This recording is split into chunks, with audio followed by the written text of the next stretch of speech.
this video, our group will be presenting several concepts. Jessica will present bonds, including what is a bond, and ionic and covalent bonds.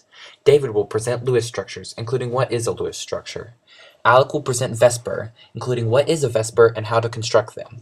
And finally, Preston will present polarity and extra content.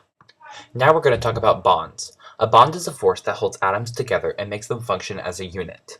Atoms bond to achieve a noble gas electron configuration, which is 8 electrons in the outer shell. The valence electrons are the ones most involved in the bonding process. Ionic bonds are the strongest type of bond and occur only with electronegativity of 1.8 or greater. They form bonds of one metal combined with one nonmetal. When molecules form an ionic bond, an electron is transferred from the cation, the low electronegative atom, to the anion, the high electronegative atom. This results in complete outer shells. Some ions form groups of atoms that behave as one, which is called a polyatomic ion. Polyatomic ions have a single charge. A covalent bond is an electrostatic attraction between a pair of electrons and a positively charged nuclei. Electrons are shared in order to achieve noble gas configuration. For the duet rule, hydrogen only requires a total of 2 electrons. The octet rule states that other atoms will share electrons in order to achieve an electron configuration with 8 in the outer shell. Electrons will be shared if the difference of electronegativities is less than 1.7. Now we're going to talk about Lewis dot structures. Lewis dot structures are a way of modeling the bonding between atoms and how molecules are linked. With Lewis dot structures, you must know how many electrons are in the outer shell of an element, and you must know the atomic symbol of the elements used. In order to draw Lewis dot structures, you must first understand the duet rule and the octet rule. The duet rule only applies to hydrogen and helium, and it is the tendency of an atom to be content with 2 atoms in its outer shell. The octet rule is the tendency of an atom to be content and stable with 8 electrons in its outer shell. The octet rule is the reason why noble gases rarely bond, because they already have 8 electrons in their outer shell and are happy, stable elements. The duet rule is why helium doesn't bond with many other elements, because it is a happy, stable element with 2 electrons in its outer shell. If you get the duet and octet rule, and if you can count the fingers on your left and right hands, then you can draw Lewis dot structures with ease. In Lewis dot structures, a bond can be represented by drawing a single line. This bond is referred to as a sigma bond and is the strongest bond.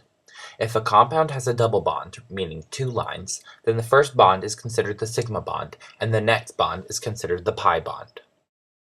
Now we are going to talk about VSEPR modeling.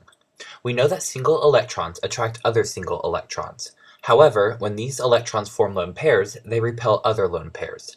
This principle is presented as VSEPR, the valence shell electron pair model. This model shows how the geometric shape of the molecule changes relative to the number of lone pair it contains. VSEPR demonstrates that there are 5 major geometric models: linear, bent, planar, pyramidal, and tetrahedral. The first model is the linear model. Linear models are simply a 180-degree line. An example of a linear molecule is carbon dioxide. Notice how in the carbon dioxide model there are no lone pairs on the central carbon atom. A linear atom will never have any lone pairs on the central atom, nor will the central atom bond with more than 2 atoms. The second model is the bent model. Bent models are in the form of a 105-degree angle. An example of a bent molecule is water. On the water model, there are 2 lone pairs on the central oxygen atom. Bent models occur when there are 2 atoms bonding with the central atom and the central atom has 1 or 2 lone pairs. The third model is the planar model.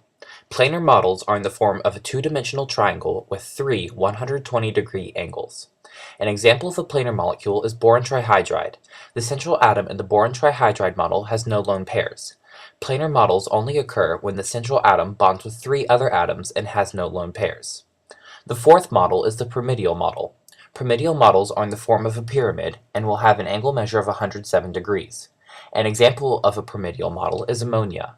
Only 1 lone pair can be found on the central atom. Pyramidal models occur when the central atom bonds with 3 other atoms and has only 1 lone pair. The final model is the tetrahedral model. Tetrahedral models are in the form of a tetrahedron and have an angle measure of 109.5 degrees.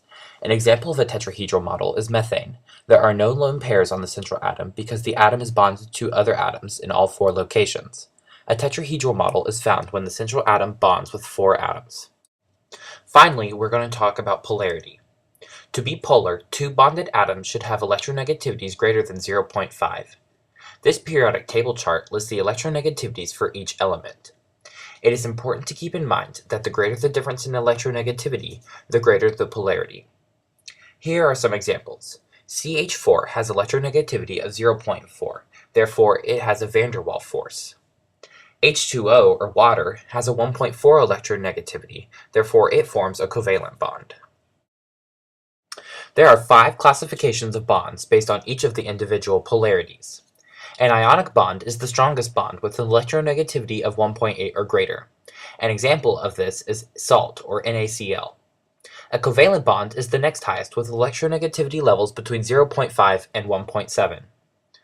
Covalent bonds are divided into several other bonds, each with their own unique properties. An example of a covalent bond is water, or H2O. If a molecule is polar and has hydrogen bonded with nitrogen, oxygen, or fluorine, it is considered a hydrogen bond. If a molecule is polar but doesn't have hydrogen bonded with nitrogen, oxygen, or fluorine, it forms a dipole-dipole bond. Finally, the weakest type of bond is the van der Waals force, which forms with nonpolar molecules under 0.5. The order of the bonds from strongest to weakest is ionic, covalent, hydrogen, dipole-dipole, and finally van der Waals. The end. Thank you for watching.